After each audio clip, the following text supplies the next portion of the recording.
We'll keep searching through the darkest day for every soul that's lost or gone. We'll fight until the break of dawn. American justice stands so tall. We won't rest until we found you. For all the lost, both the near and far, you're in our hearts. You're who we are.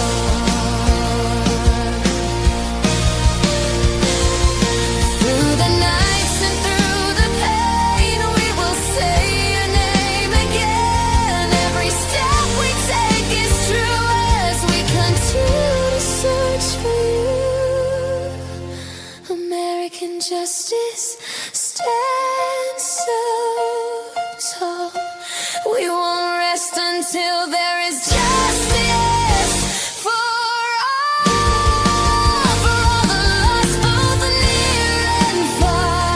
You're in our hearts. You're who we are. We will continue to pray until you're home to stay.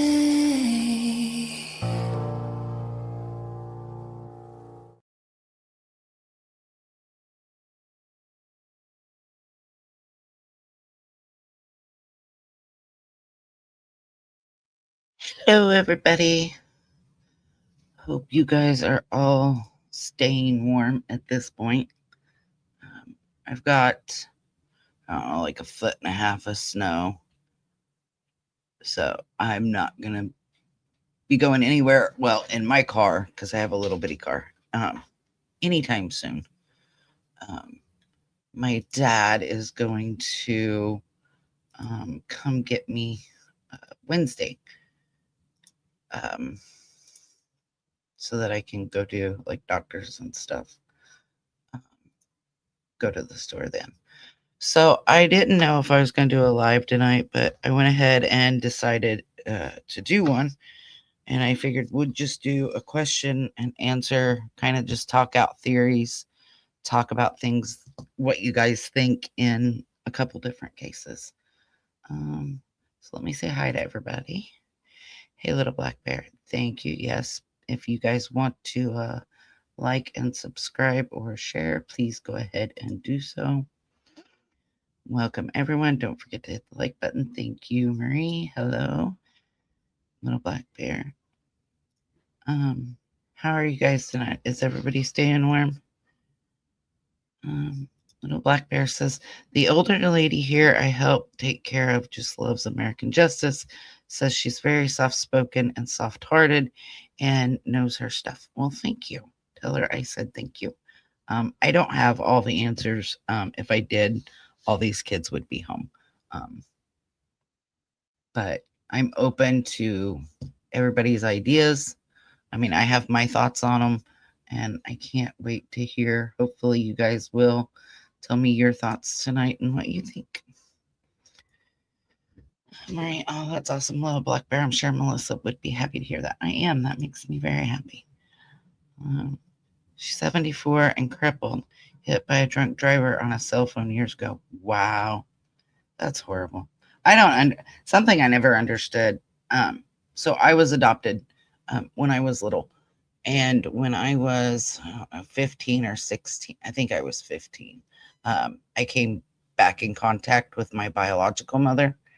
And my stepdad, he liked to drink a lot. I remember driving his old Buick because he was too drunk to drive. I never understood why people drink and drive. When I go out with my friends, I'm always the designated driver generally. And that's got benefits because then I get like free Coke or free drinks all night because I'm the DD, at least at the bar that I've taken them to. Hello, Kelly. How are you tonight, dear? I seen that one. You're getting snacks. Well, I'm snowed in, so I don't get to go get snacks. I've got some pumpkin bread in the freezer. I thought about pulling out and letting it thaw so I could eat it. Use a bit of cheer today. We could all use a bit of cheer. Uh, Hello, Detective Tam. How are you tonight, dear?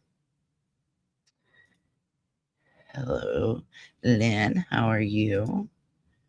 We love the intro song. Thank you. Um, I think I said it before, but like I came up with like the lyrics, and I wish now I would have changed them just a little bit, but oh well, it's too late. And then Justin from Clutchpearls and Dan Grindle, Mike, they put it to music for me, and I was very happy about that. Hello. So let me see. I think I'm just about caught up here, guys. Has anyone heard from Drippy? Is she or he okay? I haven't seen in chats in a while. I'm just curious. I seen him, I want to say 2 days ago. I think it was in Daphne's, maybe Daphne or Shan's. But yeah, he's been pretty quiet lately. Melissa, nice and warm here with my hot flashes, right? Hey, and in the wintertime, I welcome those. In the summertime, I do not. And good question. I've not seen her. Yeah, like I said, I think it was a couple days ago. I think it was in Daphne's chat because they commented and might have been Chance, but I'm pretty sure it was Daphne. And they said something about I hadn't seen him or her for a while. And saw her last week somewhere, not sure whose channel. I think really Kelly, I feel like it was Daphne's. I really do. Okay, thank you, Kelly. Just health wise, sometimes you get used to the same people in your camps. You do. You get used to seeing the same names and the same people. And then when they're not there, it's like, where'd they go? So before I start tonight and I share pictures and we get into the question and answer portion, I need to make a correction. And I made it in my live the other night, but I want to make it again.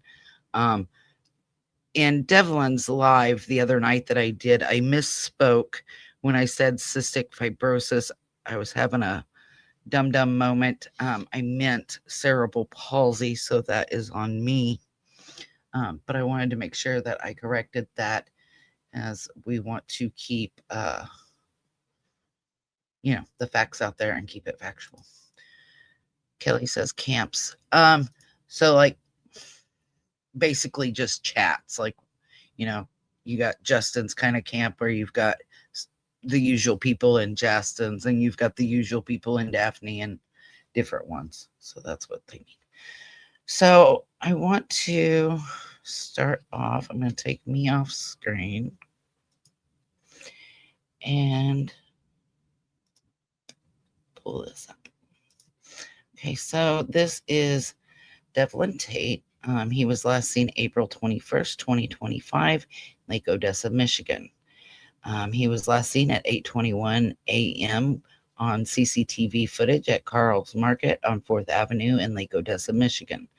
A friend reported tracking his location at 9:28, and that was later said to be on Life 360, and it's an unverified marker, I guess. Like they weren't able to verify that was actually done, but near Sewer Plant Road in Lake Odessa.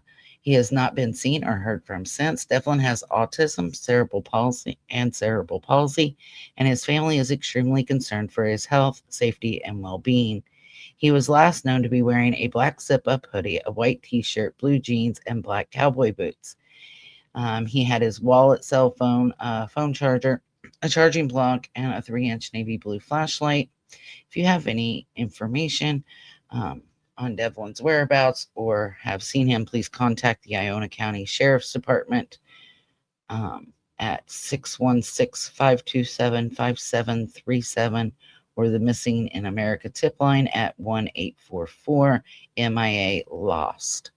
So we know that Devlin's phone last pinged at 11 o'clock. The last verified ping was at 11 o'clock p.m. near the trailer park where his parapro lived. At the time of Devlin's disappearance, he was 18. Shortly after he went missing, he did turn 19. So, is that a small town like Odessa? I would have to go back and see what the family said. I think it was like 2,500 if I remember correctly. So they consider it small. But since I'm from a town of like 300 people, I don't consider it small. That seems like a bigger town to me. YouTube rooms, channels, Kelly laughing out loud. I knew what I meant. I'm a country girl, right? Hello, Deanna. How are you? So, I want to show a couple pictures of Devlin. This is him and his mom outside of I think it's a ferry there in the back, but seems like it's a pretty place. He seems very happy. I'm going to show the missing posters and a picture, at least one, of everybody tonight.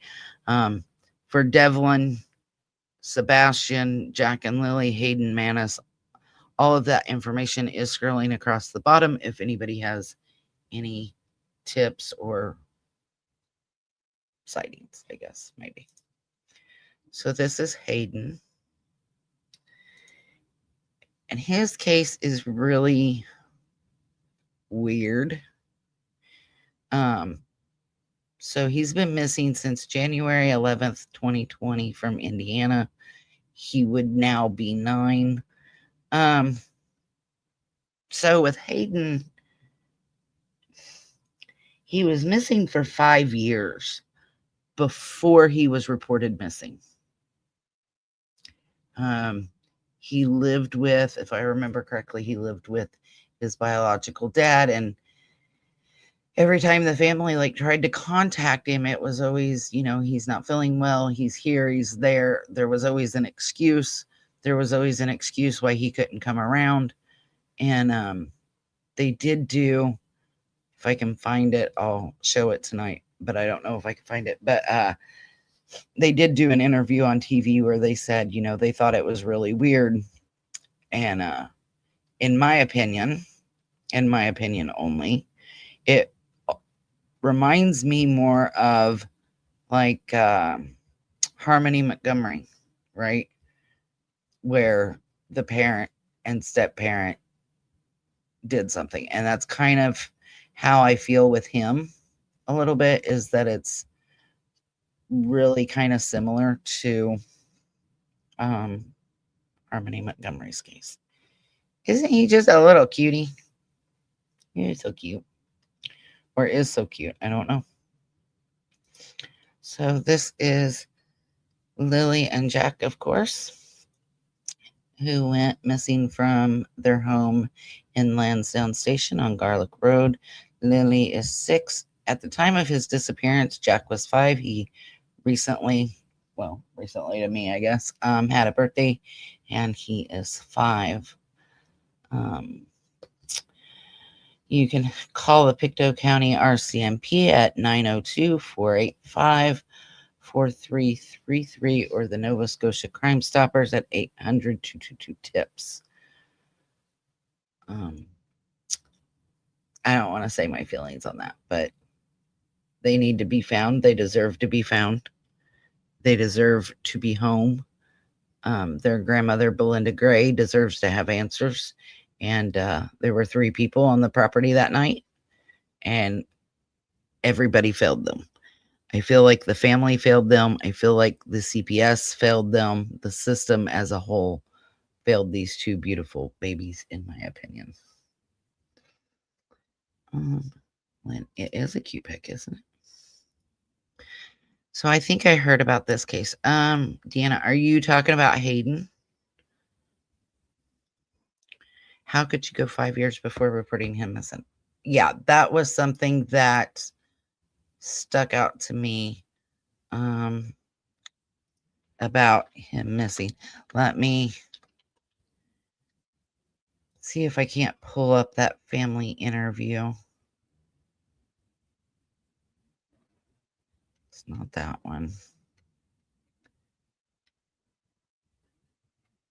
Um,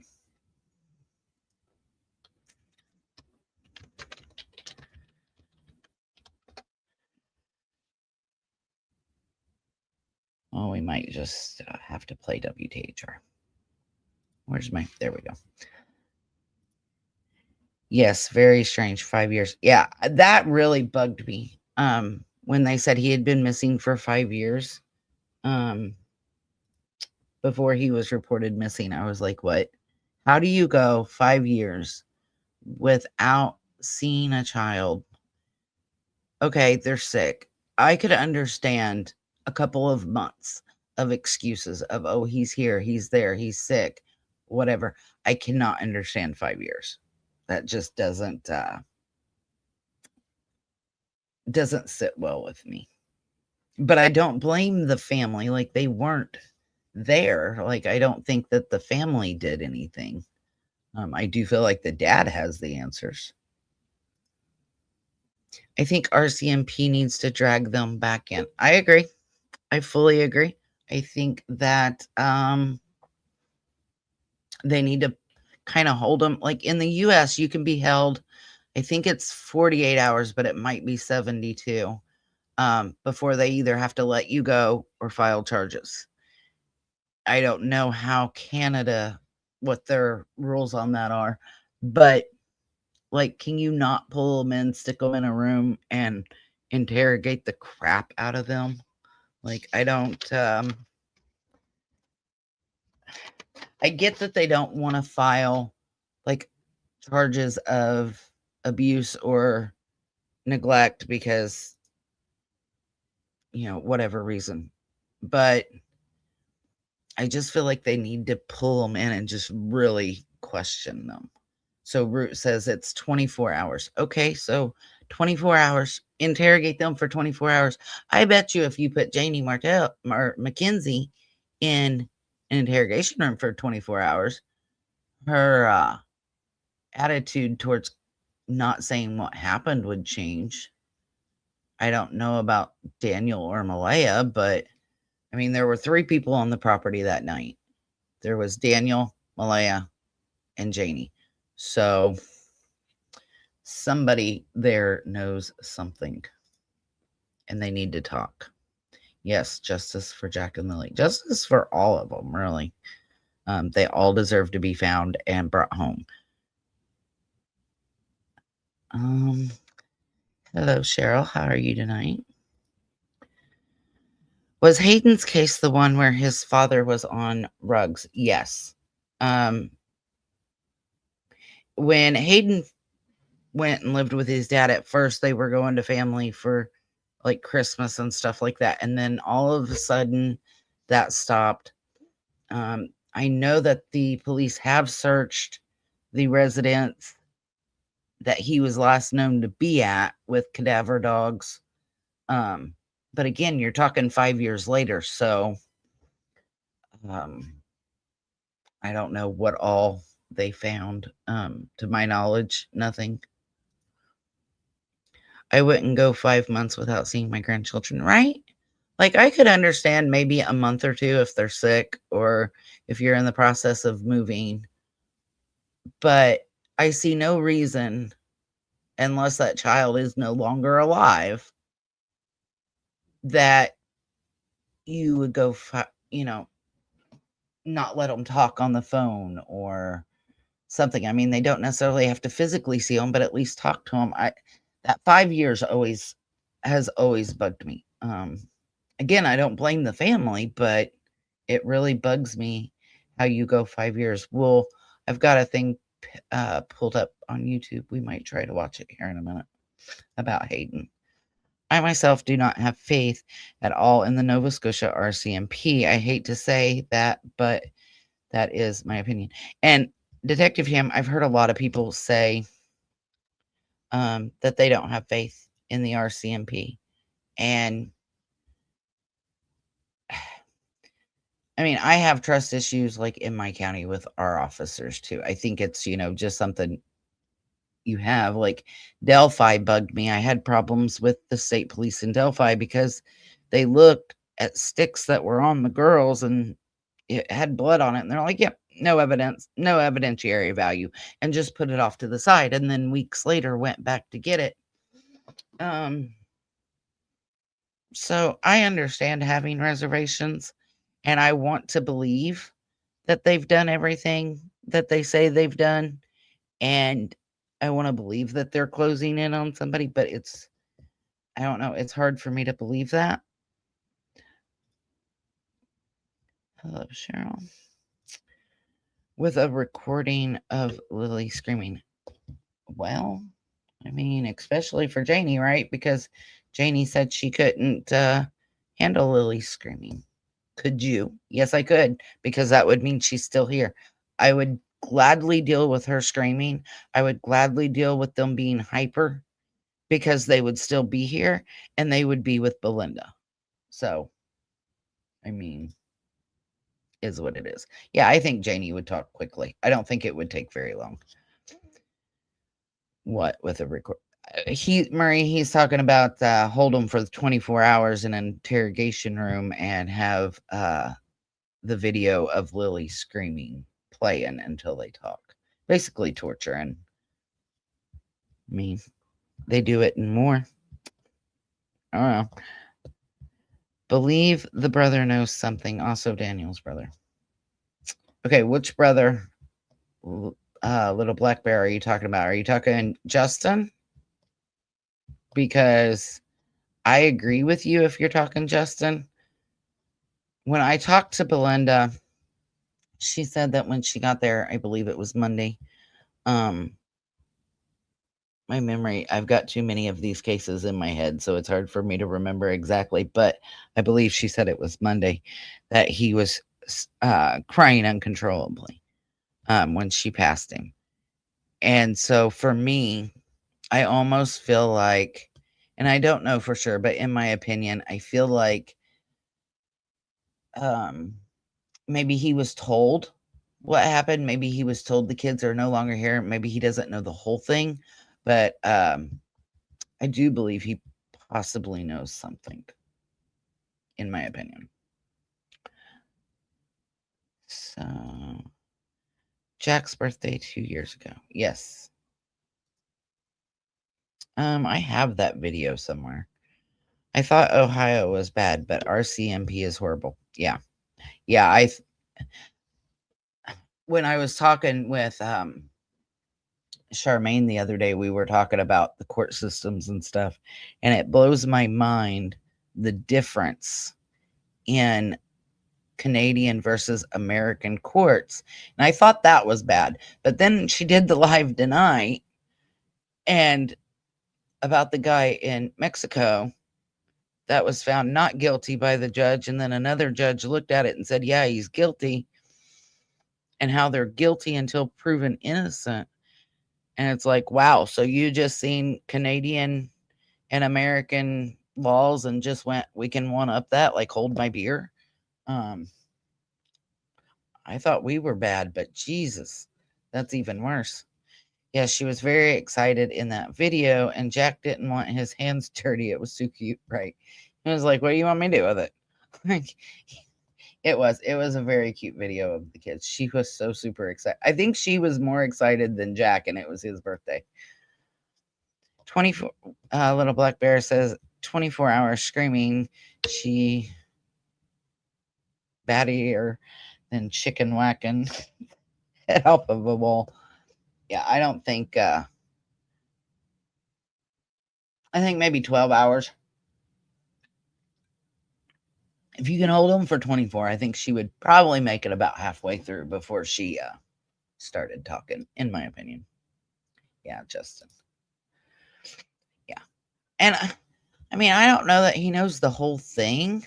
Like, I don't think they went and told him step by step what happened, but Justin was out there searching.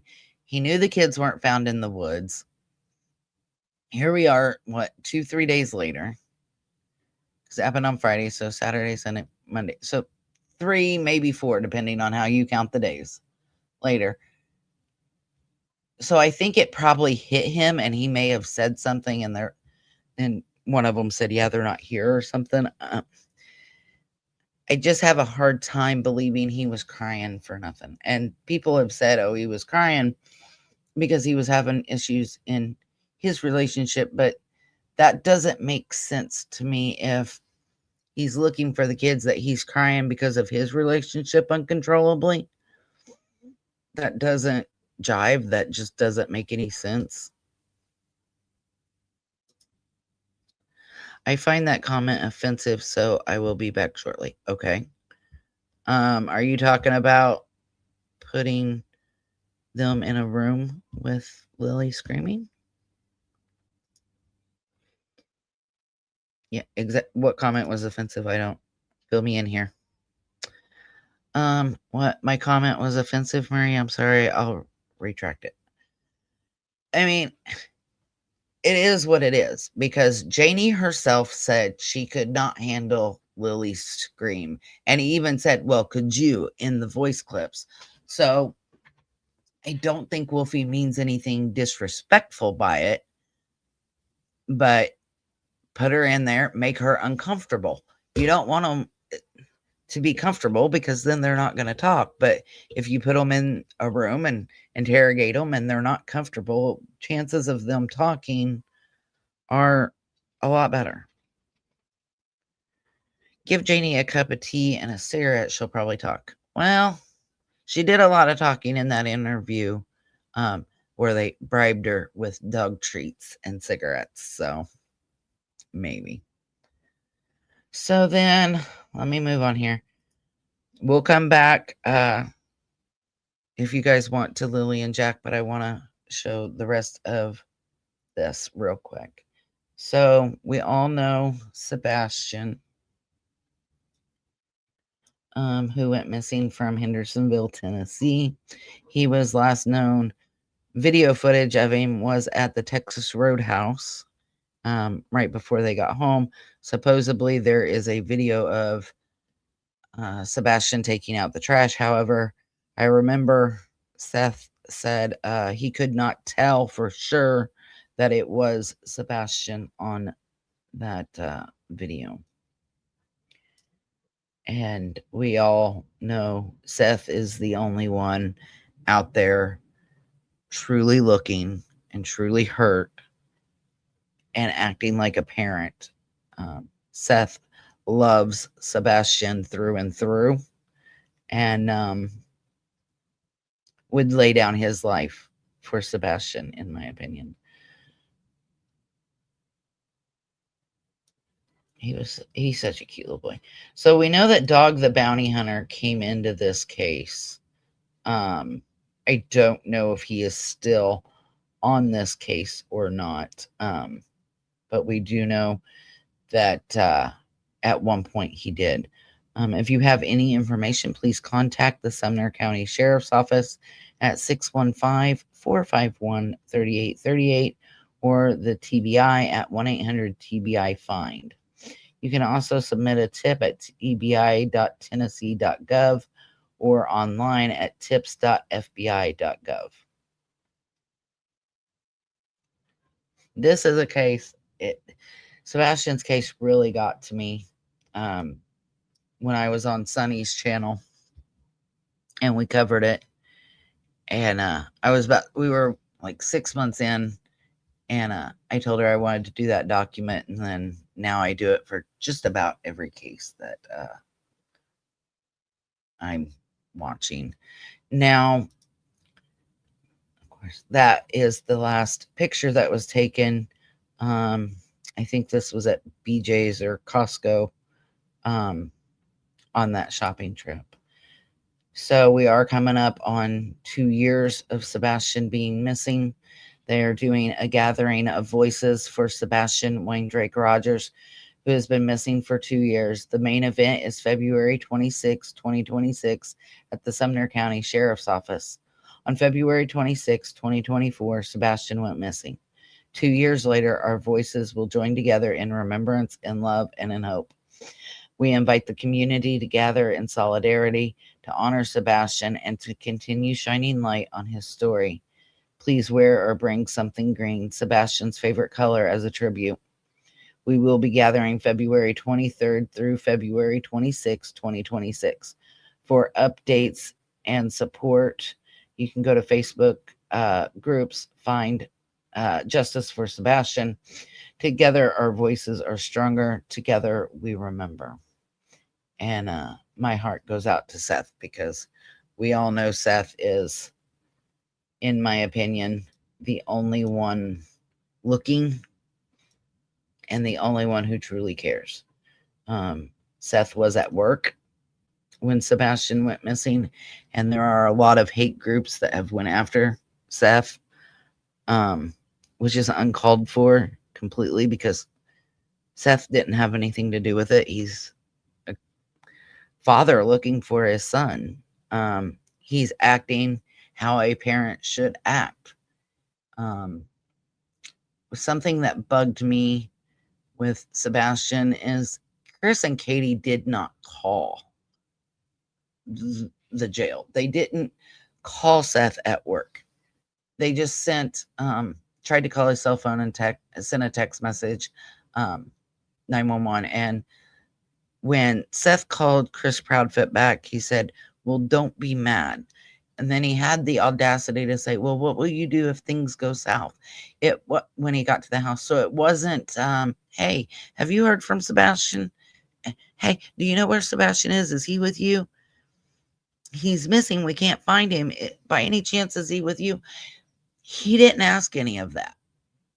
Chris Proudfoot didn't. And that bugs me, because you would ask that if you didn't know, right? So that really, really bugs me.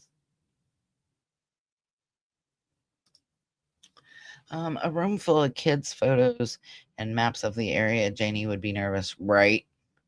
Like, you know how they do with like Law and Order, and I don't know if you guys watch it or not, but Chicago PD, where they have like the whiteboards and the blackboards, and they have all this stuff. Now they need to do like that, and then they need to do like I think it's Cold Cases is the video. It's Kelly Siegler. But she has a whiteboard and she writes down like all the things that have been said and like all the inconsistencies and stuff. They need to do that. Put that in there and let her sit in there for a couple of hours, like 2 hours, with all the contradictions and all the pictures and everything. And she gonna talk. She, in my opinion, Janie Martell is the weakest link. In my opinion, there's too much stress. They're a family living in your home. Kids there not being tended to in the right way, a messy home, yard, kids outside sometimes without parents, possibly, in my opinion, right? So that has been said, Lynn. Janie said herself that she or Daniel was the one watching the kids primarily if they were outside, and that she would have to call Malaya and say, "Hey, they don't have shoes on," or "Hey, they don't have coats on." So it seemed like that was kind of normal for Jack and Lily to go outside unsupervised, of course, because, God forbid the 3 people on that property care and pay attention.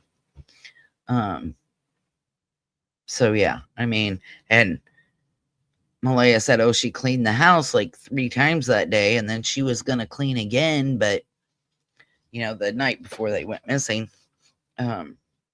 But she didn't, because the kids were excited and she was overstimulated. And then it was Daniel was going to clean the house, but it wasn't clean when she got up. I mean, their stories just don't match. At one point, Malaya puts the blanket in the trash, and another part, Daniel says he put it in the trash. Janie said she watched Daniel put it in the trash, and she told him he was going to make the trash bag too heavy. She said it's none of her business. Well, I would think, in my opinion, if I'm living on the same property as my child and their significant other, and I notice bruises and screaming and yelling, I'm not going to say it's not my business. I'm going to step in. So that's something that has always bugged me. And none of our lives are perfect, right? None of us are perfect.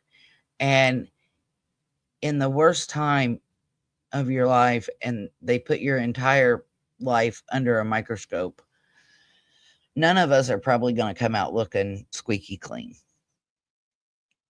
But your one and only job as a parent or step parent, so Daniel Martell, Malaya Brooks Murray, Chris Proudfoot, Katie Proudfoot, you know, your job is to protect the children. Your job is to make sure that they make it to adulthood safely. And in my opinion, both Sebastian and Lilly and Jack, the system let them down. If you have multiple CPS reports, I think there was, if I remember correctly, 5 with Sebastian. There's no need for that. Like, that's overkill.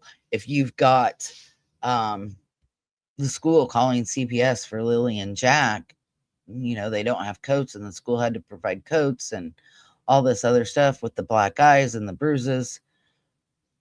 Like, CPS should have stepped in both of these cases and not let that happen, in my opinion. Seth and Lilly and Jack, all 3 were let down by the CPS system. And that's just how I feel.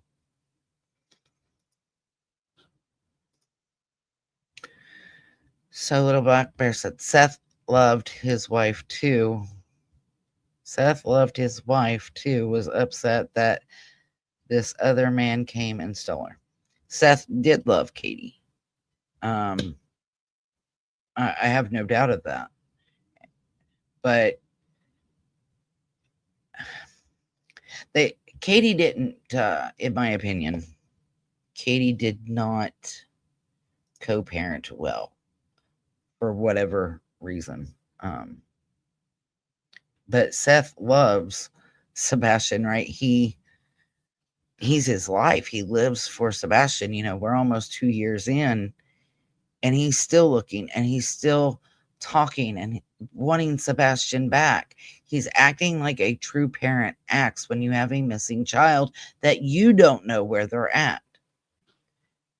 And in my opinion, Chris and Katie they're not acting normal.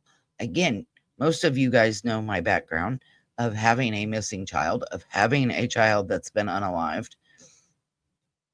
And Seth is the one who is genuine and out there looking and doing what he should be doing. And he loves Sebastian with everything he has. And this is torture for him, I'm sure. Especially since we're almost 2 years in. But when you look at how Seth reacts compared to, let's do apples to apples, to how Katie reacts. Katie isn't out there looking and hunting for Sebastian and trying to find him that we've seen. Okay, let me put that in there, that we've seen. So if I have to pick a parent to say which one is acting genuine, it's Seth. So if you look at Seth, let's do apples to oranges. Seth to Daniel. You notice Seth is out looking. Daniel's like, yeah, well, he even said on the DT show, DT asked him if he had been to the area where the boot prints were found. And he's like, no. Why not? Is it because you know where they're at? You know they're not there? You said on an interview you're 100% sure that they're not going to find anything in the woods where they were looking. Well, why? Tell us where they are. Because things like that make you sound guilty. So if you're innocent, and you guys know I've said this on Sunny and now she says it, but if you guys are innocent, you are the most guilty, innocent people ever. in my opinion. Let's please all act like we're adults here. Please don't insult, offend, down anyone in the stream. Thank you. Yes. Please don't.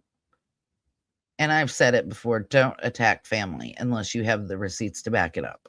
If you have receipts to back up what you're saying, then that's different. And when I was talking about Devlin the other night, when we went over Lady Freedom's live that she did, and she had said something to Matt to the effect of "your kind of people," and I didn't understand what she meant by that, and I thought she was being really rude. Upon further investigation, I found out what she meant, and I looked up the criminal record myself, and I understand what she meant by that statement. I will leave that where that's at. So my apologies to her on being critical of that statement. But you guys know when I get into a case, I don't care if it's 6 months old, if it's a day old, I'm going to start at the beginning and I'm going to work my way through it. And my opinions will most likely change as I find out more. I'm not going to start a case like Devlin, who at this point, I don't want to say exactly, but I think around 8 months, 9 months, something like that. July.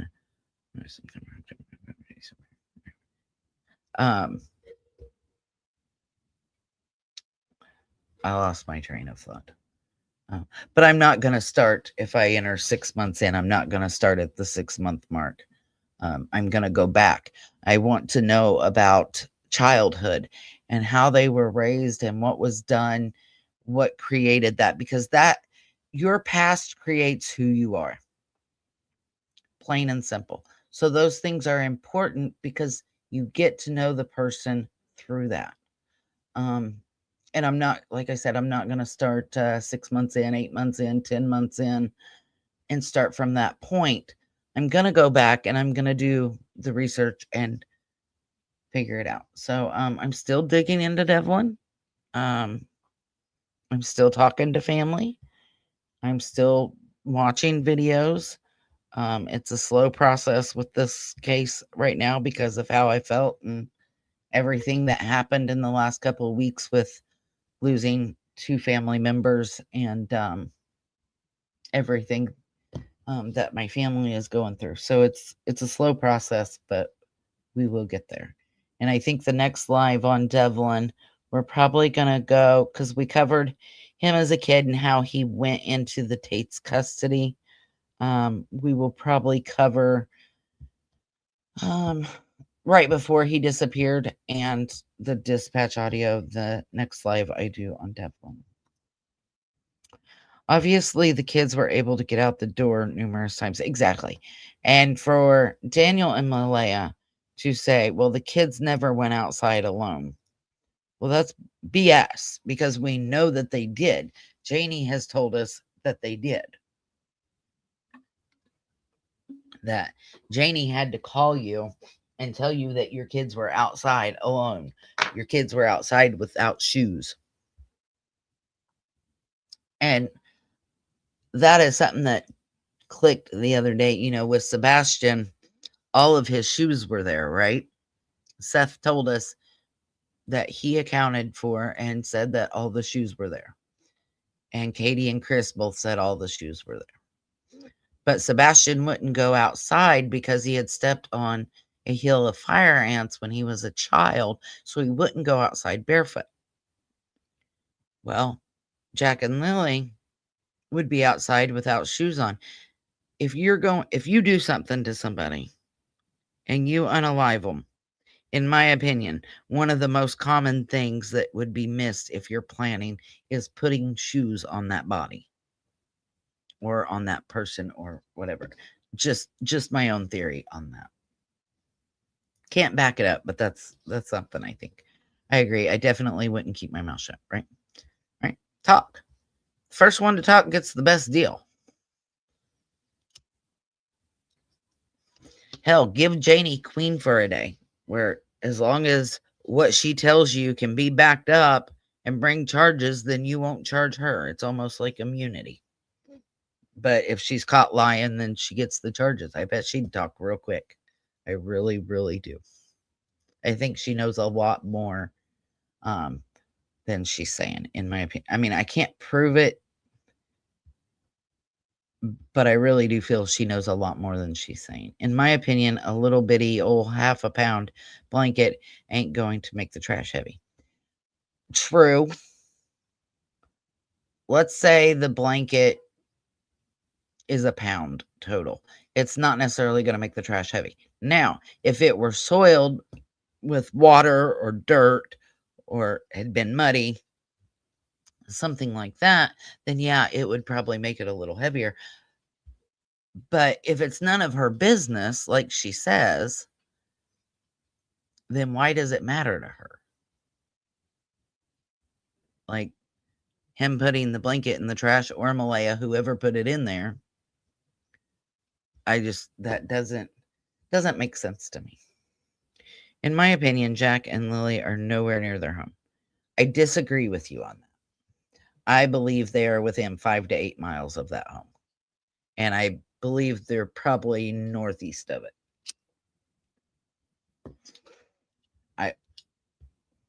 That part, when you look at the map of what was searched and what wasn't, that part really wasn't searched that well, in my opinion. But I think they're probably a lot closer than people think. Give Janie free Temu. Right? Give her a few extra spins on the Temu wheel. So, what case do you guys want to talk about?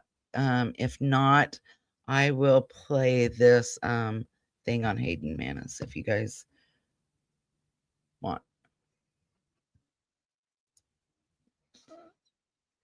So let me present. Stop screen. Share screen.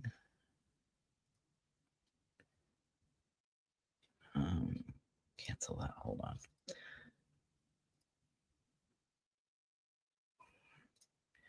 Give me just a second, guys. I want to get through this ad and get this loaded up before I put it on the screen. So, let me see. Let me grab this.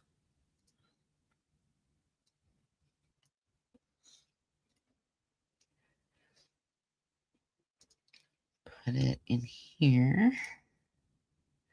So this is the link to the video. And full credit for this goes to WTHR channel 13.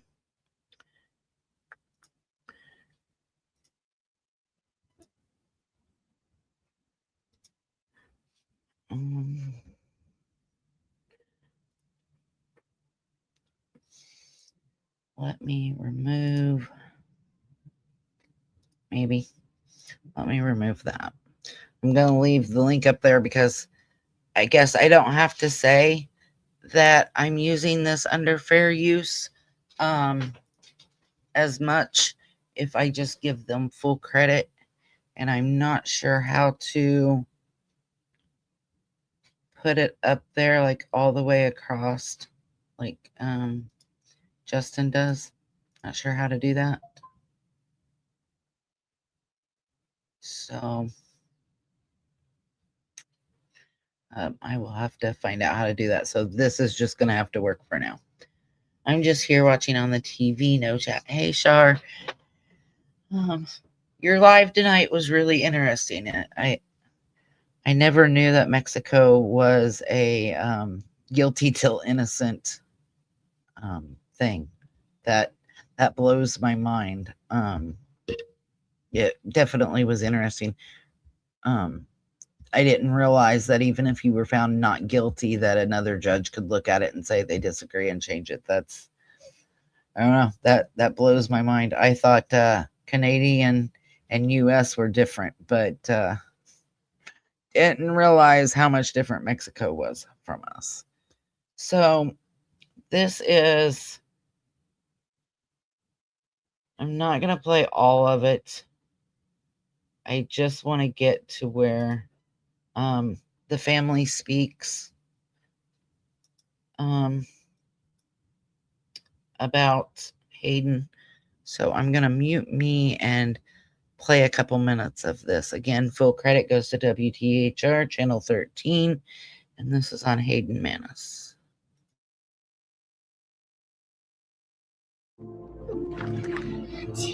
A child missing for years. And there's been no sign of it. A family with no new answers. Certainly, we've hit a wall. But now, new video from police. I'm pretty sure there's something in that car you don't want me to find. New details about what happened inside this house. You don't keep kids in a closet. That's not normal. And a new journey. Going right through the mountains. Thousands of miles away. To find out, Pretty sure that's her. what really happened. Hi, Crystal. Is Hayden alive or dead?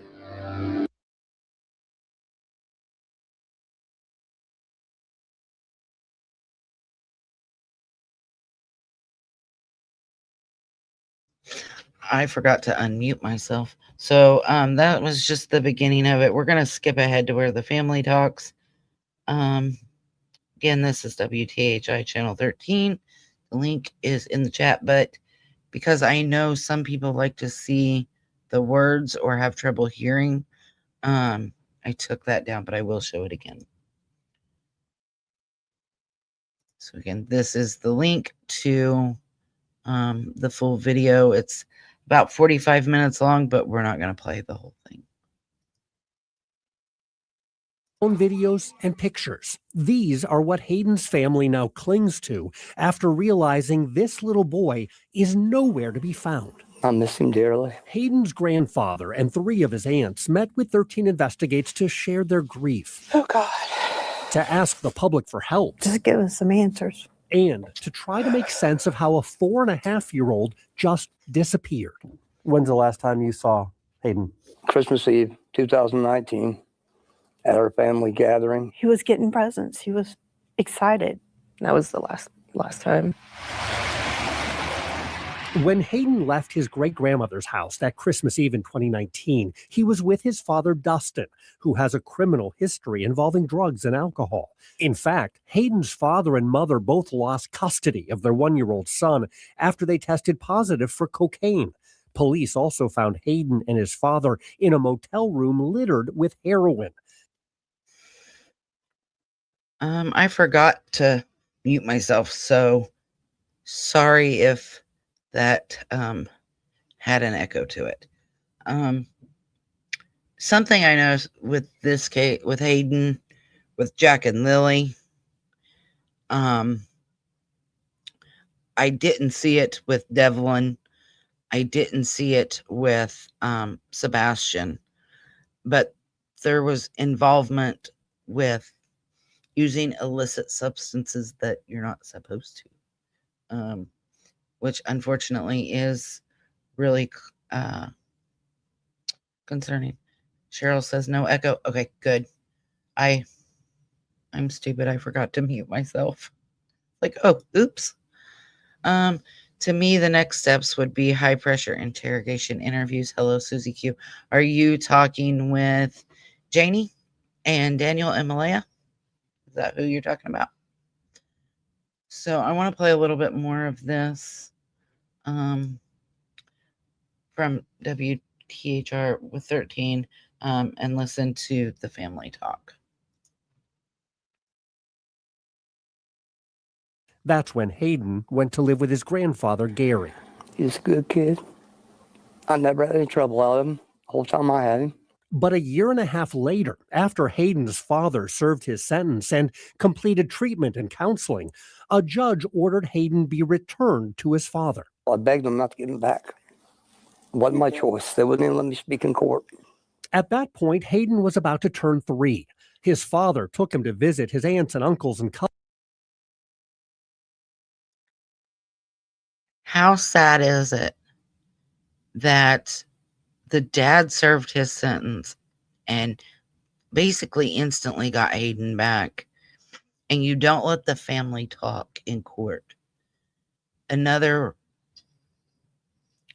point that Hayden was failed by the system, in my opinion. Cousins every once in a while, but those visits started getting further apart. After the Christmas get-together in 2019, the visits stopped completely, even though Hayden's relatives kept trying, texting Dustin to invite him and Hayden to family gatherings. At least every month I would message him, can you come and do this? Can you and Hayden come have dinner with us? And he would respond with, we'll try.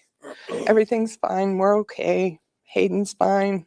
We'll try to make it. But we never did get to see him. He never came. And that's how things were for years, until this past September, when some of Dustin's family members discussed not seeing Hayden in a long time and started getting suspicious. They asked police to check on Hayden. Police found Dustin, but not his son. And the story Dustin told police did not add up.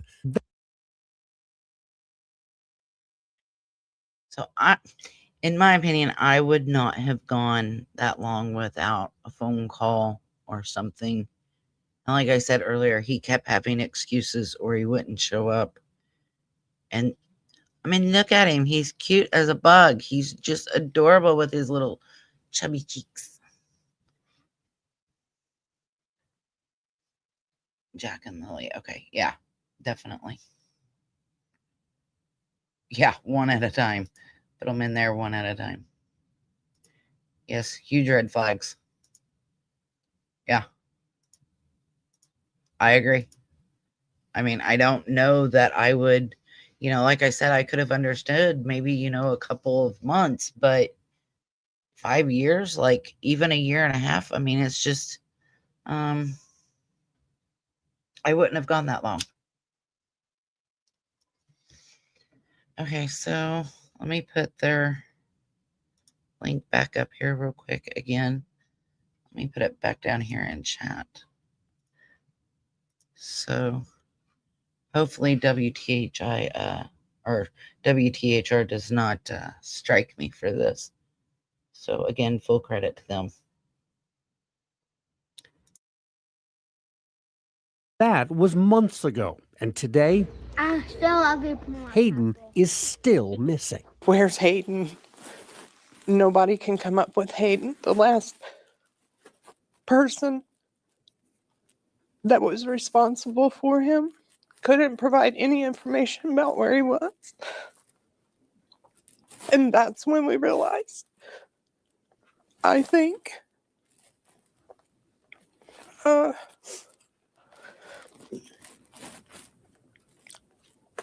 Something terrible had happened. yeah.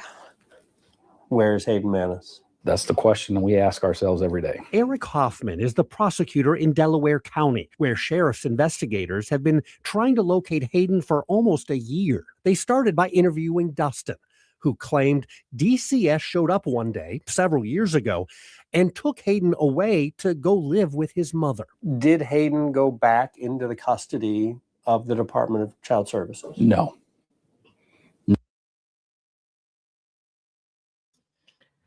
So another excuse of, oh, well, I don't have him. CPS does. CPS, in my opinion, massively failed Hayden and massively failed Sebastian and Lilly and Jack completely. And you can tell and hear in the voice of the family members and see it in their face, the pain they're going through. Just like you can when Seth talks and he goes on lives and talks about Sebastian, and you feel the genuineness. You can feel the pain that they're going through. But you don't see that with Katie. You don't see that with Chris Proudfoot. You don't see that with Daniel or Malaya at all, in my opinion. And when you watch the video clips of Tammy and Sabrina talking about Devlin, you can feel the genuineness of them wanting their family member. Hey, Dodie. Welcome in. You are about an hour late, but you really haven't missed a whole lot. So I'm gonna play a little bit more of this. Let me put their thing back up. I don't want them to strike me. No, that was disproven quite easily, quite quickly. Did Hayden go back to his birth mom? No, we knew that was a lie. He was not telling the truth. Investigators know what did not happen, but figuring out what did happen, that's been far more difficult because Hayden was missing for years before police ever learned of his disappearance. To say that has complicated this case is an understatement. To get the call in 2024 that you've not seen a child since 2020 is a huge hurdle. And that's not the only challenge for detectives. We're Phoenix Energy, a family-owned oil company focused on Police arrested Hayden's dad on more drug charges after they found Dustin with heroin and meth. He spent a few weeks in jail before posting bond. 4 days later, Dustin Manis died from a drug overdose. Just because Dustin Manis is dead does not mean the investigation is dead. We're still going forward. So that kind of just took, in my opinion, any chances of finding the truth. What happened to Hayden? And again, if you're missing years before you're even reported missing, this case, when I first dug into it, it really affected me. I don't really know why. I could feel the family's pain and I felt bad for them. And it made me angry. I mean, it really, really made me angry. And it still makes me angry to this day that somebody can be lost for 5 years and not have any contact and not be reported missing. It breaks my heart. Just got kicked off because I asked a personal question, called me and blocked me. Who? Not in here. They better not have.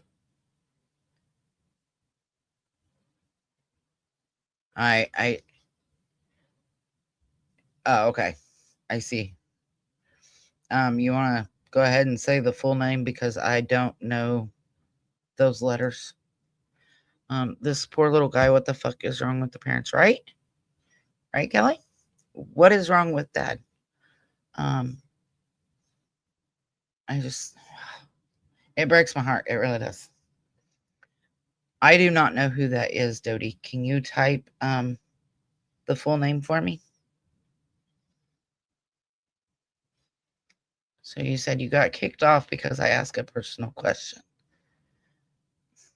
I don't know. That depends, I guess, maybe how you were. I'd like to know what your question was and who DA is. If you don't mind. Mods, don't kick him for what he says. I'd like to know the answer to that.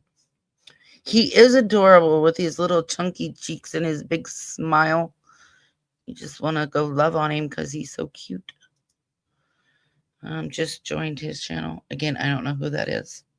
And obviously neither do my mods because they're asking. So Susie Q says, old school, ignorant, generational opinion to not interfere when suspected abuse is seen.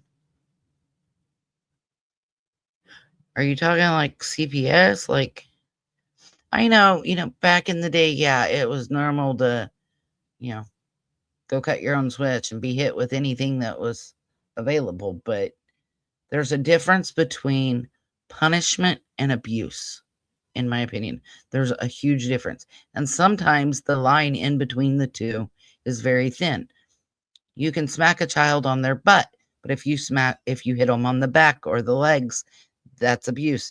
If you hit them and it leaves a mark, that's abuse. Oh, okay. I know who you're talking about. And sadly, in Sebastian's case, it came out and we heard Chris Proudfoot had sprayed him with a pressure washer That's abuse. And they took his snakes and all of this other stuff. And I can understand taking a personal item for a period of time. I can understand doing things for a period of time and it not being abuse. But when it's for an extended period of time and there's no way that that child can redeem themselves or earn back whatever you took away, is not right. If you take away a child's cell phone or gaming system, you're parenting. But if you take that away and never give it back, and that child doesn't have a chance to earn it back, that is not right, in my opinion.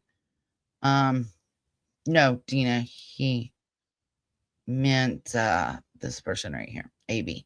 So I don't know what he kicked you for, but if you want to tell me what your personal question was, I'll tell you what I would have done. She asked who we wanted to talk about. I said Jack and Lilly. One at a time case. That's all I meant, Melissa. Okay. Yeah, we'll go back to Jack and Lilly here in just a second and talk more about them. Let me play out a little bit more of this from WTHR on Hayden. And then we will go back to Jack and Lilly and talk about them. So again, this is WTHR 13. There's the link for the full video. I don't think we're going to watch. I mean, I know we're not going to watch the whole thing. I encourage you to go watch the whole thing. I really do, because they did a really good job on it. I didn't mean to offend him at all. Tell him I apologize. I asked what the noise in the back, about the noise in the background. Probably his kids. I don't know why he would have kicked you for that. I can guess what the question was. Yeah, we can see him. Okay, so let me play a little bit more of this if I can find my mouse. 13 Investigates has learned detectives have searched this Muncie house and removed potential evidence from inside. It's the last place Hayden was known to be living with his father and his dad's former girlfriend. Detectives interviewed that former girlfriend and some of her family members before they moved out of state late last year. No one has been able to lead police to Hayden, and no one has been charged in his disappearance. How can something like this even happen? How can a little boy just disappear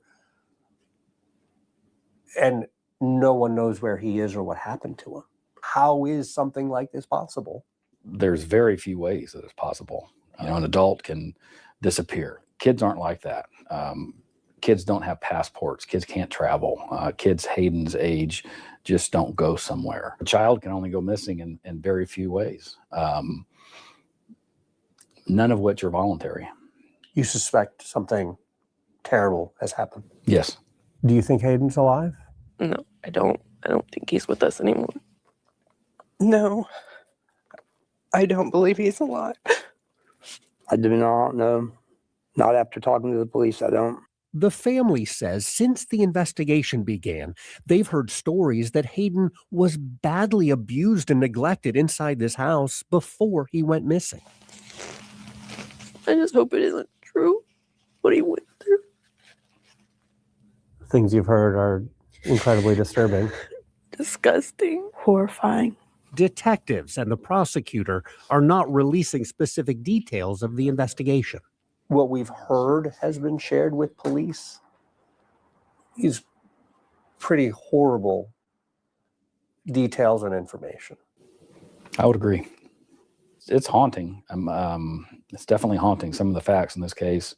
Do you have any reason to believe that Hayden is still alive?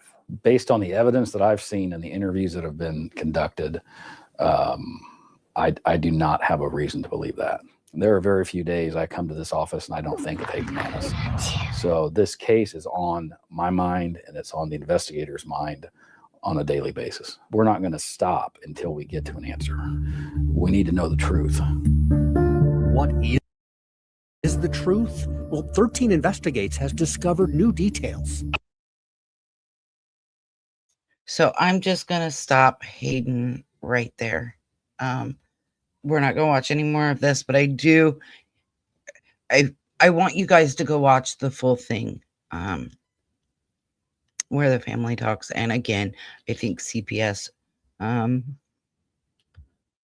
Hayden, unfortunately, like many others, fell through the cracks, and that those cracks need filled in so that these kids are not being abused and going missing.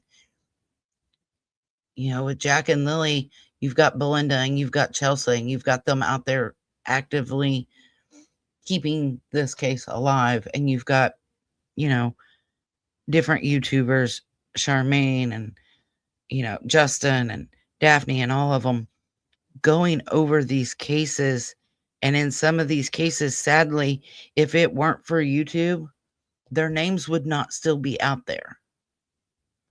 So it's a really sad situation, if you ask me. And it shouldn't happen. So let me remove this. Stop screen. Share screen. Let me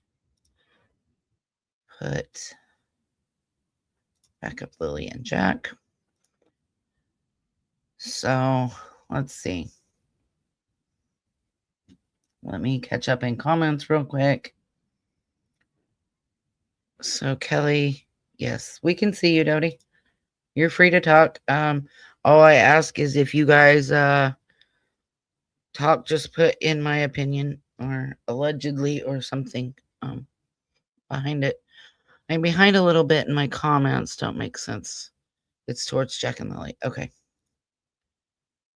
Oh, you ask him himself a personal question. Yeah, he gets defensive about that. He gets he doesn't like that, I don't believe. I'm just sad because he called me in for being nosy. Well, I don't think he should have done that, but it's his show. He runs it how he wants to. So I can't say anything on that. He is very blunt, right? Very. He will say the things that we all want to say that we just don't actually say. But he will definitely say the things that most of us want to. He's very good about that. Maybe message him. Yeah, just send him an email, or I don't know. I don't quite know how to. I don't know if you were you actually blocked? Like you can't see his lives? If you go to look, right, for his lives, is it still letting you see it? Because if it still lets you see it, you're not blocked. You're just blocked from that live. Like you're kicked out of it. I don't know if I'm wording that right, but from my understanding, that's how that works. Just about the noise in the background, he could have said none of your business. He didn't have to be so mean. He's, like I said, he's very blunt. He doesn't hold back at all.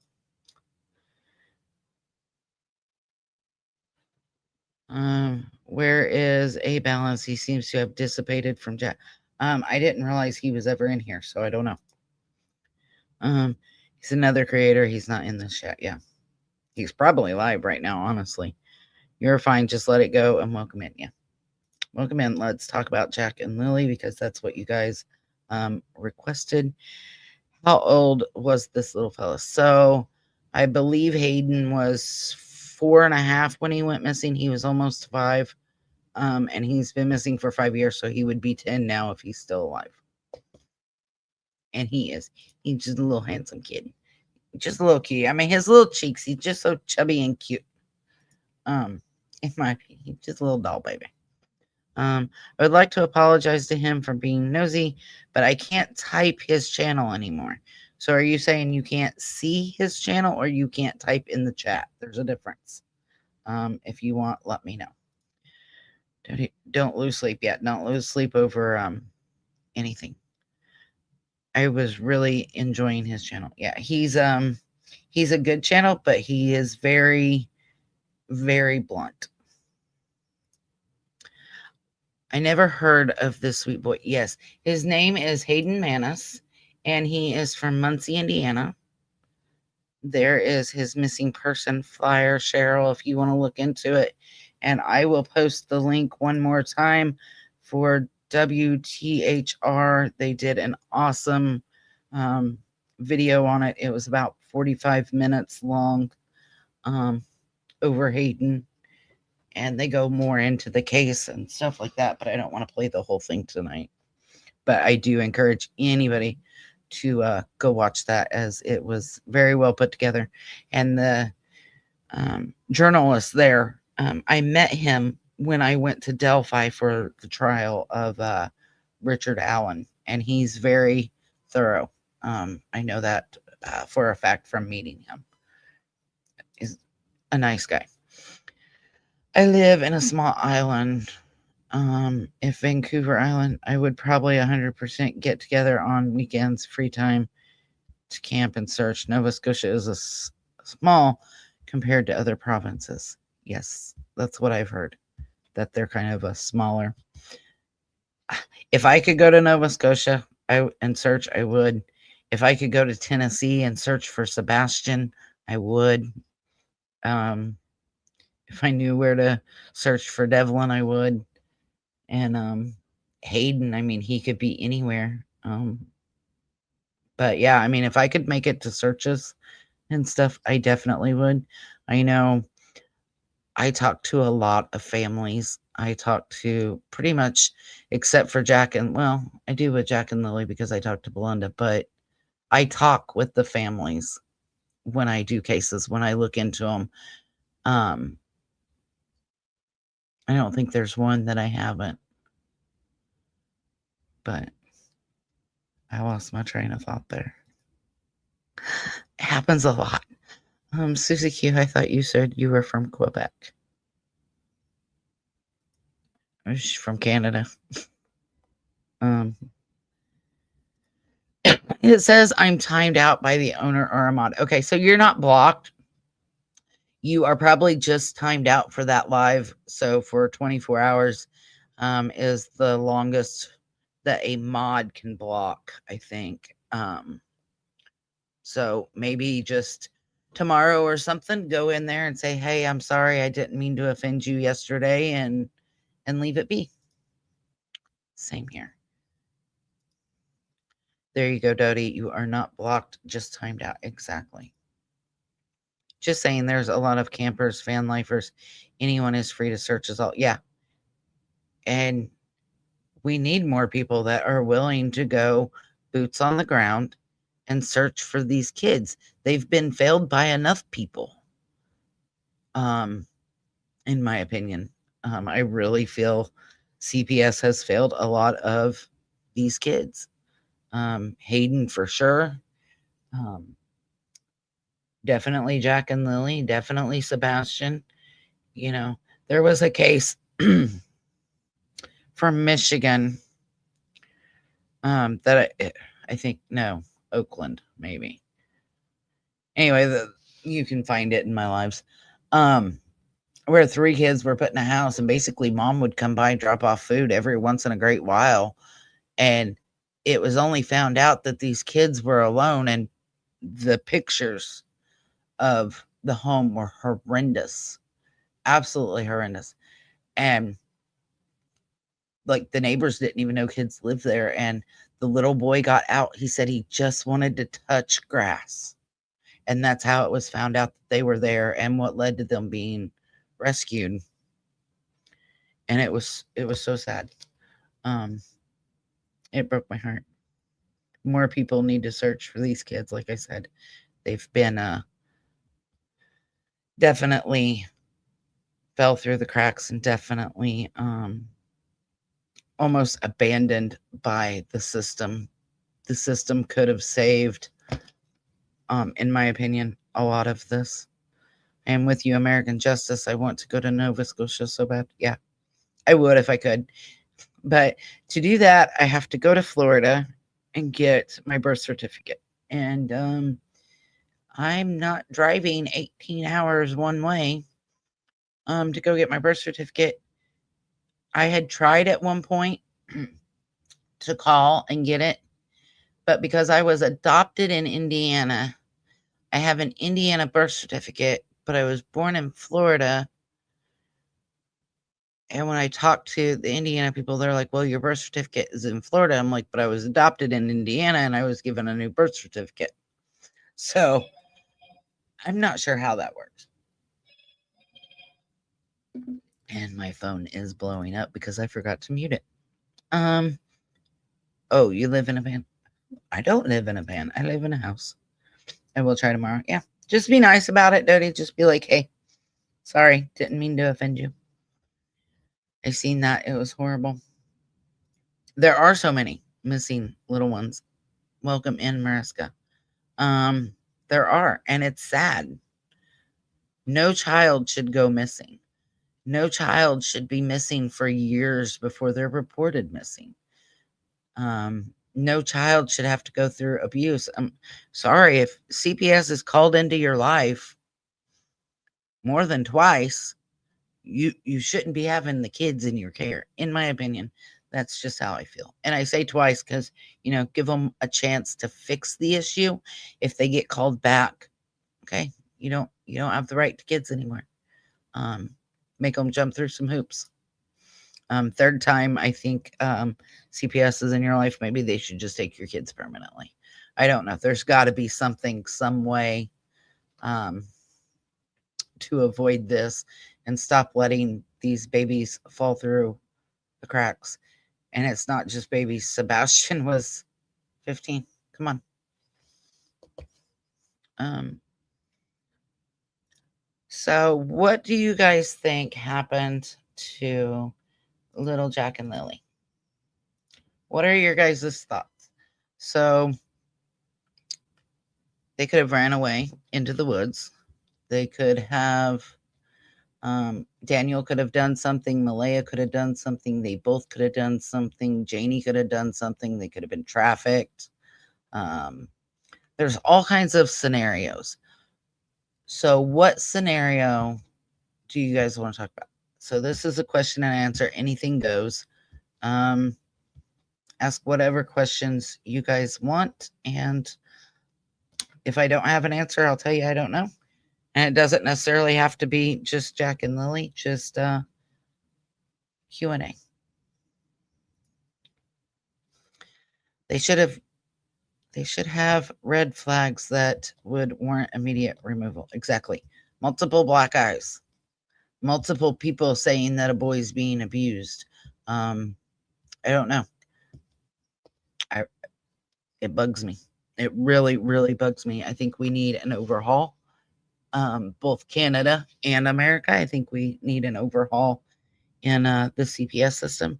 I understand that they can't be everywhere at all times. I get that, but there's no excuse. There is zero excuse when a school calls and says they have multiple black eyes or they're not in school, or you have CPS calls because you're abusing a child and hitting them and leaving marks, and there's no excuse for it. In my opinion, they are gone. I agree. I hate to say it. I really do. But I don't believe any of the people I've shown tonight that are missing are still with us. I hope they are. I hope I'm wrong. I hope to God I'm wrong. But my gut tells me, and statistics tell me, that I'm not. They should at least do 3 to 6 month checks on kids. Yeah. I mean, if CPS is called in your life, okay, it's unsubstantiated, but I still feel like even if something is unsubstantiated because they don't have bruises or whatever at the time, okay, we're going to do a follow-up. You're not going to know when it is. We're going to do a follow-up before we close the case out. How hard is it to do that? Or you have people like in the Harmony Montgomery case,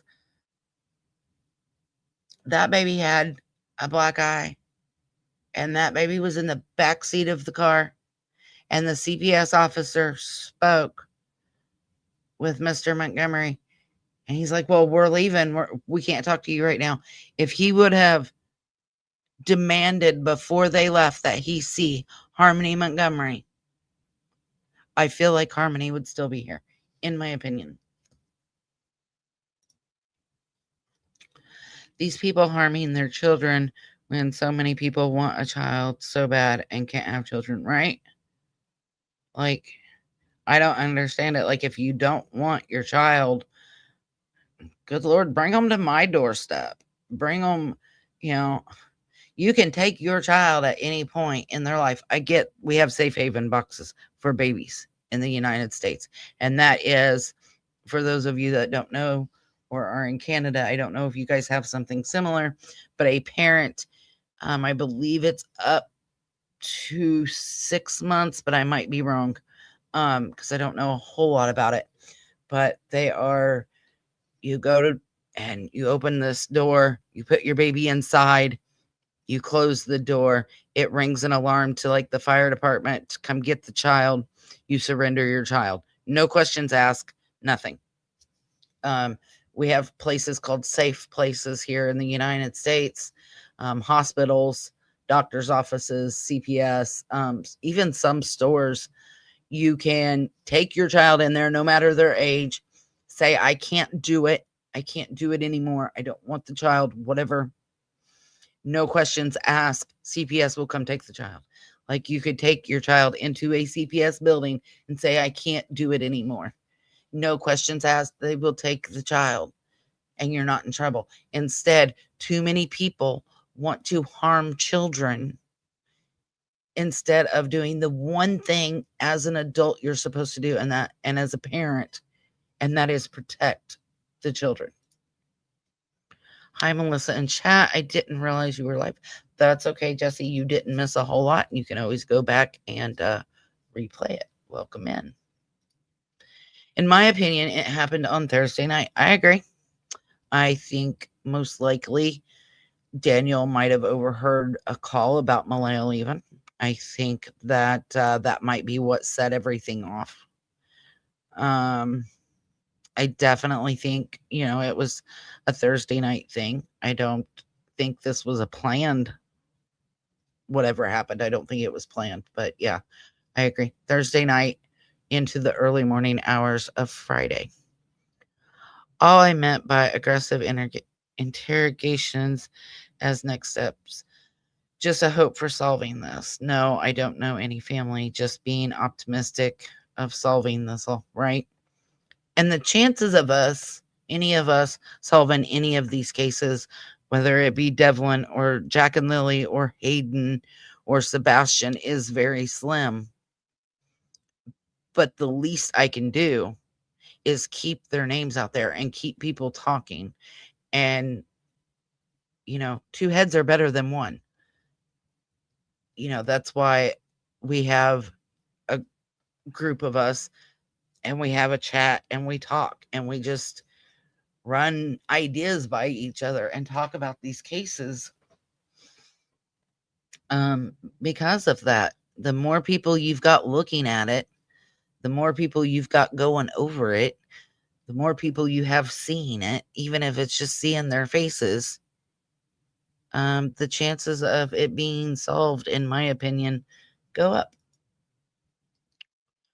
Or if they are showing signs of malnutrition, right? And that's like Harmony Montgomery. Again, she showed signs of malnutrition. She had black eyes. She was no longer potty trained. Things like that. Like I said, these kids are falling through these cracks that they shouldn't be, in my opinion. Cheryl says, the family needs to be more demanding of keeping the kids safe. I would push harder if I suspected these kids were getting black eyes. And I agree, Cheryl. But in defense, I know that, Okay, I fostered 2 boys one time.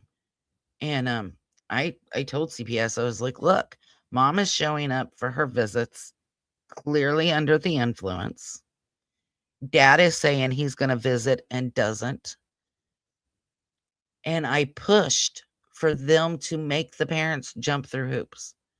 Instead, Dad got a new place with a new girlfriend, and the kids went back to him against my wishes. I totally advocated for the kids and what was best for them. But instead, they were sent back to their dad, their biological dad, who lost custody within 6 months. Those kids were later adopted by their grandma and grandpa, and they're doing good. They're happy. They're healthy. But they very easily could have fallen through the crack. But again, I pushed, so we're not necessarily listened to. And I think that foster parents and people who are making the reports should be taken a little more seriously, in my opinion. So Annette says, those children never left that property unless one of those 3 adults took them out. If they had been in the woods, they would have been found the first day, period, in my opinion. I agree to some extent of that. I agree that the children didn't leave the property on their own. We can agree with that. Unless one of, whether it be Daniel, Janie, or Malaya took them off. I can agree with that. And we have proof, I think, to back that up. However, if they were in the woods, I don't necessarily know that they would have been found. I think it's possible that they could be in like a mine shaft or something like that, and not be found. So I don't know about that part. I've not ruled out that they're in the woods fully, but I ruled out, in my own opinion, the fact that they voluntarily walked into the woods and disappeared. Don't work that way here at all. It doesn't. I mean, we can advocate all we want. We can push all we want. CPS won't listen. They do what they want to do and what they think is best. And unfortunately, for a lot of these kids, it turns out that that's not what was best.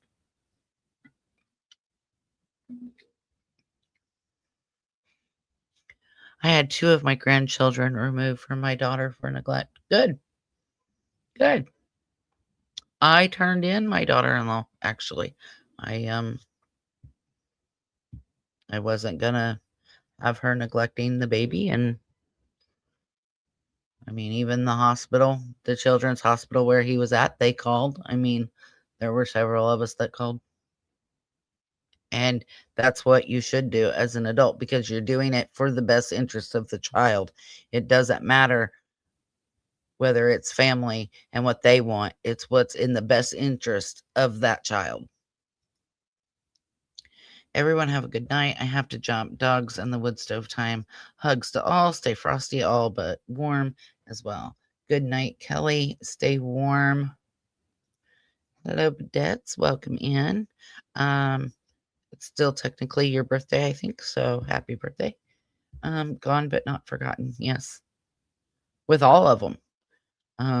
We've not forgotten about Sebastian or Devlin or Jack and Lily or Hayden or any of them.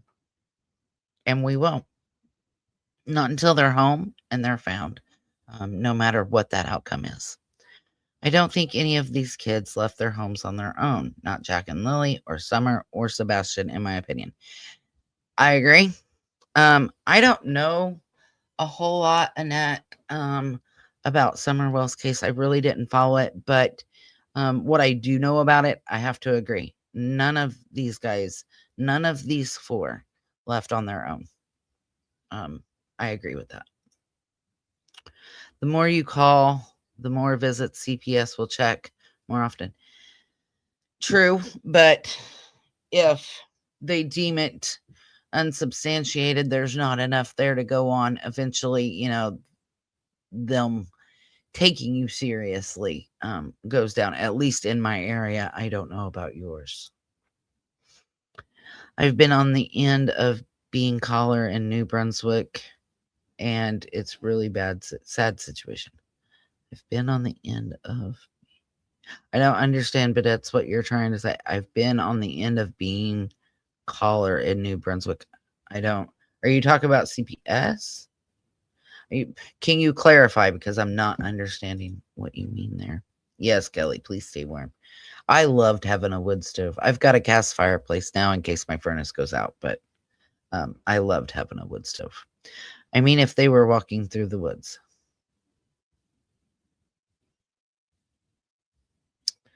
Annette, I don't think any of these kids left their home on their own. Yeah, I don't either. I mean, I agree. We need to have what? You got to catch me up there, Bennett. Summer suffered malnutrition, and so did Renesmee. Renesmee?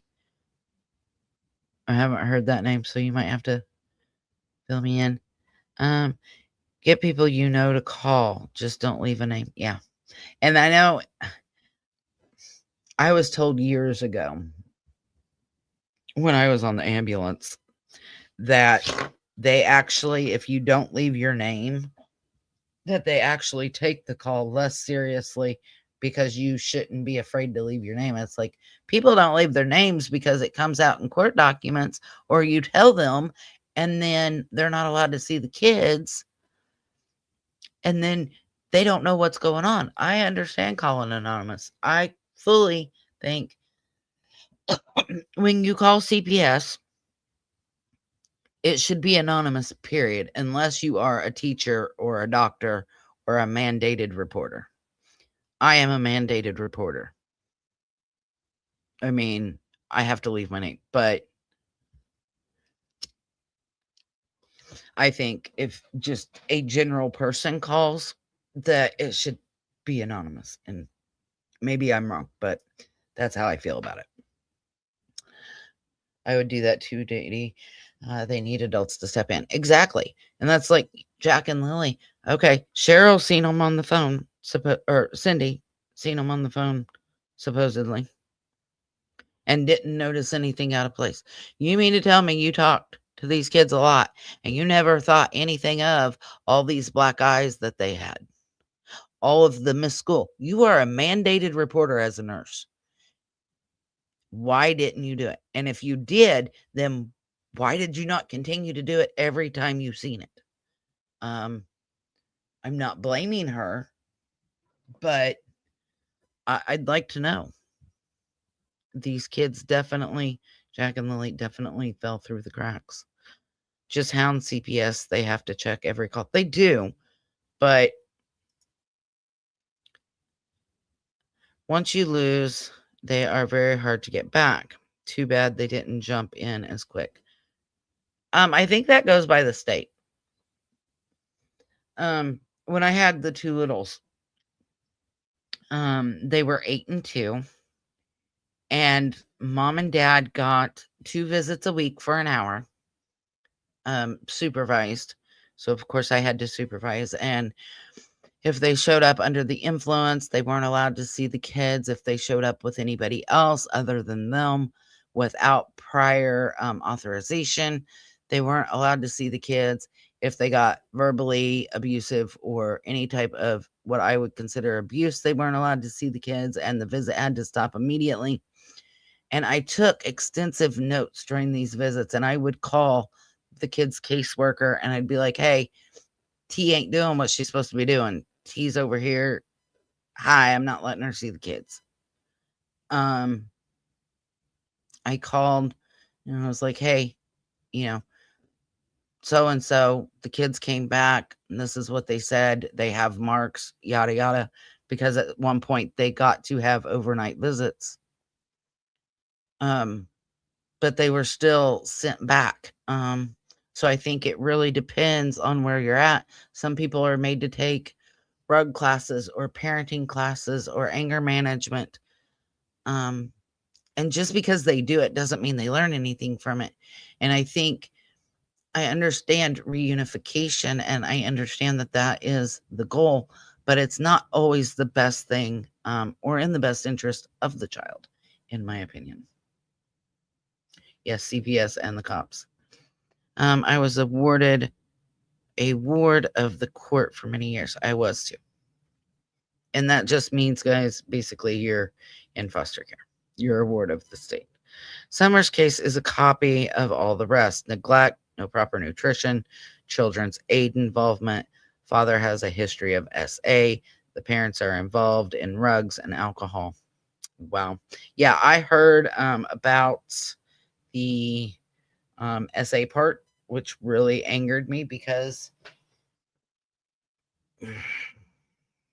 I understand there's different, you go into a bar, you're 21, and there's somebody in there drinking and being served alcohol, and that person turns out to be 16, and you took them home.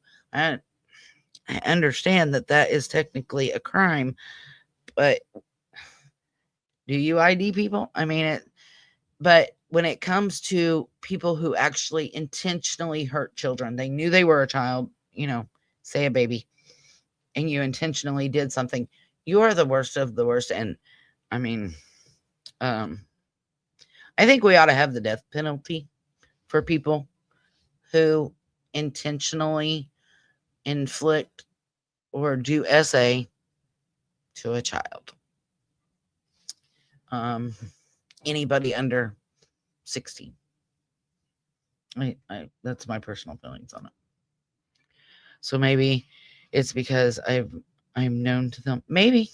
I mean, very well could be. Renesmee, am I saying that right? Renesmee was beaten and left by a river in Pennsylvania. Her foster mother and father was arrested. Facebook pictures showed bruising on her face quite often, and no one said a thing. Wow. Wow. That's sad. I mean, it really is. Like, if you don't want the baby, don't take them, especially if you're a foster parent. If you don't want the child, you have the option to not take that child. So, I mean, you're not forced. It's not forced upon you. Same as being a parent. It is not forced upon you. You have the choice to relinquish your child at any time. You can get them back as long as you do the program and really want your kids back. I lost mine for 18 months and got them back because I changed. Exactly. It's possible. It's possible to change, and it's possible to get your kids back, but they should be made to jump through those hoops. Oh, need to go have a birthday cake. Justice for these babies. Oh, I want birthday cake. I'm fat. I want birthday cake. In our country, foster care parents must take the children to the doctor regularly, and they must provide proof. County. I didn't have to take them regularly when I had the boys, but I did have to keep their appointments. I had one, he had a issue with his blood. I did have to take him to Riley a lot. I had to keep all those appointments. I was not allowed to miss one.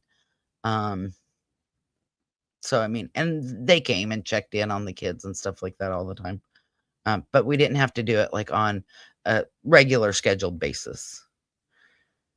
That was right of you to do so. So, Dodie, I agree. Kids can be returned from CPS because if charges, but I do not feel Daniel will ever change enough to get Meadow back, in my opinion, or I hope she is not returned to him. I don't think Meadow will be returned to Daniel or Malaya, in my opinion, until the kids are found. And maybe Malaya if she was made to be supervised. But I don't see them returning the kids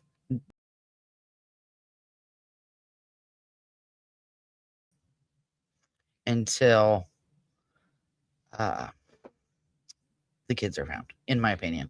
I would hope not anyway. Florida just got the death penalty for convicted pedos. That's good. Sorry, I think we should. That's just how I feel. I don't know. I have feelings about that. I understand there's some cases, if you got an 18-year-old and a 16-year-old, but when you have people going after babies and small children, yeah, I think we should have the death penalty for that. Meadow will not be returned to either of them until the case is solved. I agree, Dodie. And I would hope not anyway. Let's hope that's right? And for Meadow's sake, because she is thriving where she's at. She's looking much better. She's looky pie. I have somewhere the last picture that was taken of her a couple weeks ago, but she looks happy and healthy and well cared for. And that's what you can only hope for with your child. So she will probably be put up for adoption. I don't know. I don't know how Canada does. I know in the United States, you cannot be adopted unless parental rights are taken from you, from my own experience. So, or at least in the county I am, put that there. So I don't know if she would actually be put up for adoption until the kids are found.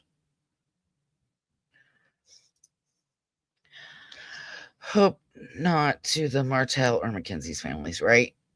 That would be bad. Very bad. You've got Daniel, who has admitted that he uses mathematics all the time and it doesn't affect him. Therefore, if he thinks it doesn't affect him, he's not admitted he's got a problem. And without admitting you've got a problem, you're not going to get sober. And you definitely need to be sober to raise a baby. That area, everyone knows everyone. Yes. And I think in that area, a lot of people are related too. I think it's not just they know each other, they're related. People knew that Daniel was doing drugs. They did and did nothing about it. And it wouldn't be too difficult for Cass, assuming that's your guys' CPS, to learn rugs were in the home also. If they went to their home for neglect, it's obvious. Yeah. I don't like I said, I think CPS definitely failed Jack and Lily 100%. It's been said at some point a while back that Cindy was suing CPS. I don't know how true that is, but if you called and they did absolutely nothing to protect Jack and Lily, I would say sue the pants off of them. They only have 18 months to make a decision. So I wonder what'll happen. We'll have to keep an eye out. I mean, I would assume, I don't know about Canada, but when I had the kids, T&J had to go on a regular basis and do rug testing. Of course, they had a tendency to fail them at all of them. So that pushed it out. So they couldn't have the kids if they weren't clean. I don't see why it wouldn't be the same in Canada, but y'all are weird, okay? Most states are doing chemical castration for SA. I think all states should do this. I could back that. I could get behind that I'd even get behind that instead of the death penalty. Yeah. But if after that they reoffend, because you don't necessarily have to, there's other ways to do it. I guess trying to use YouTube friendly words here. If they reoffend even after a chemical castration, then I think maybe the death penalty should be. Okay, well, 3 strikes, you're done. Wow, Mariska, good to know. You'll be back. Children's Aid Society, yeah, so CPS essentially. That's crazy. When you pay your taxes yearly, they should connect you to the birth certificate. Yeah, I mean, I have like a copy of my birth certificate, but here's the problem. So I was born in Florida, and then my biological parents' rights were removed, and I was put up for adoption, and I was adopted in Indiana. But then when I was 16, that adoption was overturned due to a loophole, and I was readopted by my biological mother and her husband. But the paperwork for that, I don't think was ever sent in because I have it in my filing cabinet.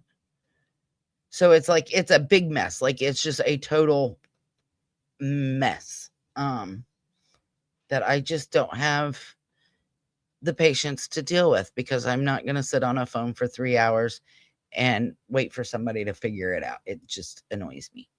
And I could do it online if I knew, like, I could pay for it and order it online if I knew it was Indiana or Florida. But Indiana is telling me it's Florida. Florida is telling me I have to pay the money, but I could have 3 different last names on my birth certificate, and I'd have to pay for each one. And if it's not that name, I don't get that money back. So it's just an absolute mess for me to do that. And since I can't fly because of the aneurysm and the brain tumors, I don't see a point in having a real ID or a passport, really, because of all of it. Unfortunately, castration doesn't work. It's as much about control of those little people as it is about anything. Exactly. And they don't need a private part for that. Exactly. And that's what I'm saying. First step, chemical castration. Second step, death penalty. In my opinion, I could be wrong, but that's how I feel about it, especially if it's somebody under the age of 15. And I think it's for kids 12 and under. So if you're 13, 14, 15, your essay doesn't count. That's not right. Like, so our age of consent here is 16 in where I'm at. I know some other places it's 15. So 15 and under is where I come up with that number. Wolfie's back. Sorry, I had to clean up supper dishes. What'd you have? Anything good? I think I'm gonna have cereal. Does anybody think we will ever get answers for the Jack and Lilly case? I'm afraid it will become a cold case. I hope we do. But unless somebody comes across the kids, or somebody starts talking, no. But, Grandma used to tell me 2 people can keep a secret if one of them's not alive. So I don't know. Maybe all 3 of them don't know, but it was their responsibility to keep the kids safe. Malaya, as a parent, knew her children were being abused. You could see the black eyes. And you continued to let your children live in that. And that's not right. Plain and simple.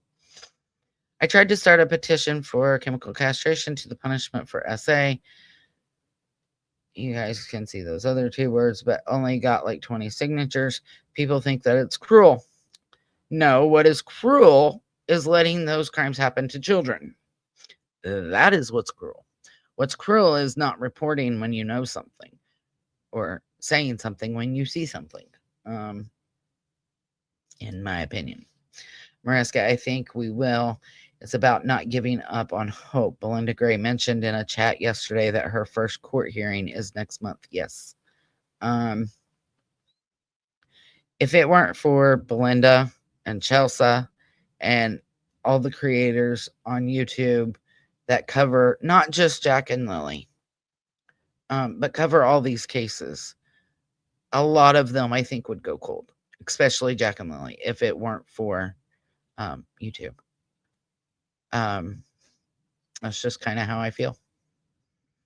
A Dr. Smith in Toronto, Canada had a facility and tried everything. Nothing worked. I mean, hey, try it. It don't work. You reoffend. Bye-bye. That's how I feel about it. I wouldn't be opposed to that. To me, it's all about raising your children well. It is. You are to raise your children to where they are a productive member of society. You are to keep your children safe. And if you can't do that, then you have no need to be a parent, in my opinion. I taught my kids education first. finish high school.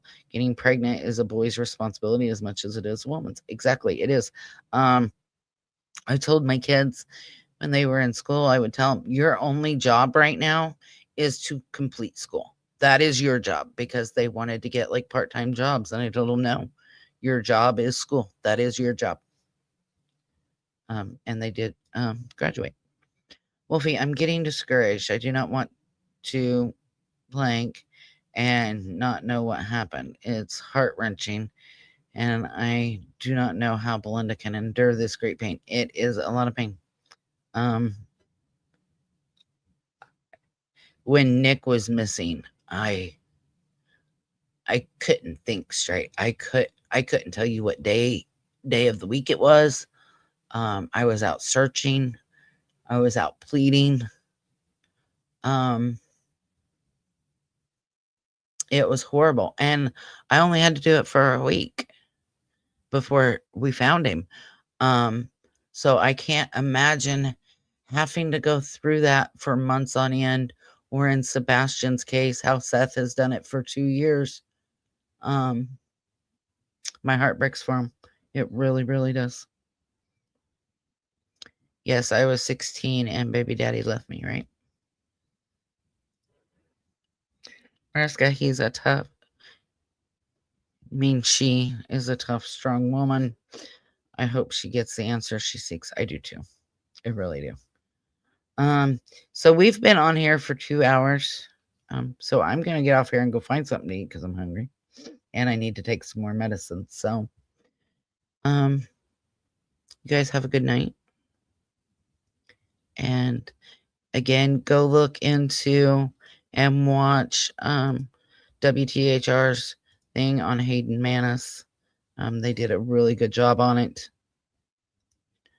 I could not imagine through a child loss or a grandchild. When my son died, it started a new timeline.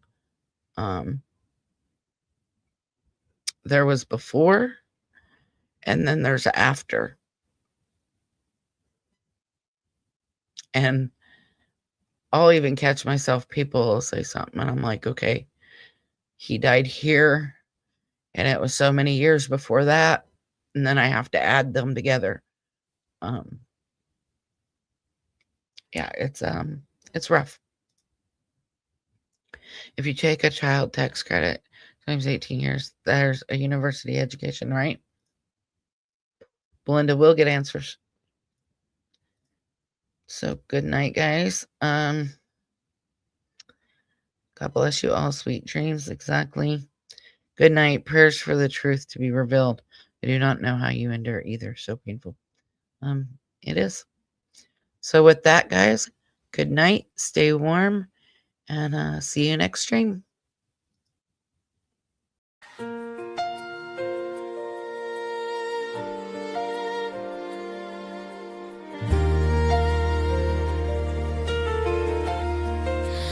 No amount of time will make us stray. We'll keep searching through the darkest day for every soul that's lost or gone. We'll fight until the break of dawn. American justice stands so tall. We won't rest until we found you. For all the lost, both the near and far, you're in our hearts. You're who we are.